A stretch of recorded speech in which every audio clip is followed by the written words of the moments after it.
ஒரு மகிழ்ச்சியான செய்தி. இதயம் நலனையின் விலை லிட்டருக்கு ரூபாய் 105 குறைஞ்சிருக்கு. செப்டம்பர் 2023ல 1 லிட்டர் இதயம் நலனையின் அதிகபட்ச விலை ரூபாய் 503. ஆனா இப்ப 1 லிட்டர் இதயம் நலனையின் விலை ரூபாய் 398 மட்டும்தான் தமிழ்நாட்டுல. அப்ப இனிமே எல்லாரும் இதயம் நலனை வாங்கலாம் இல்ல? திருவண்ணாமலையில் கூகுள் பே மூலம் லஞ்சம் வாங்கி பள்ளி கல்வித்துறை துணை ஆய்வாளர் சிக்கியுள்ள சம்பவம் பரபரப்பை ஏற்படுத்தியுள்ளது. திருவண்ணாமலையில் 2ஆம் இடைநிலை பள்ளி துணை ஆய்வாளராக பணிபுரிந்து வருபவர் செந்தில்குமார். இவர் உடற்கல்வி ஆசிரியராக இருந்து துணை ஆய்வாளராக பதவி உயர்வு பெற்றுள்ளார்.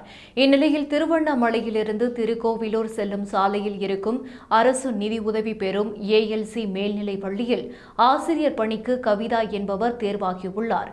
அரசு நிதி உதவி பெறும் பள்ளிகளில் ஆசிரியர் மற்றும் பணியாளர்களுக்கு அரசால் ஊதியம் வழங்கப்பட்டு வருகிறது.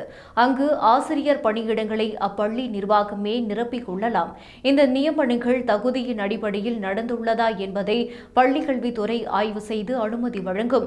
அதன்படி கவிதாவின் நியமனத்திற்கு அனுமதி வழங்க பள்ளி துணை ஆய்வாளர் செந்தில்குமார் கவிதாவின் கணவர் ஆனந்த் ஸ்ரீயிடம் லஞ்சம் கேட்டுள்ளார்.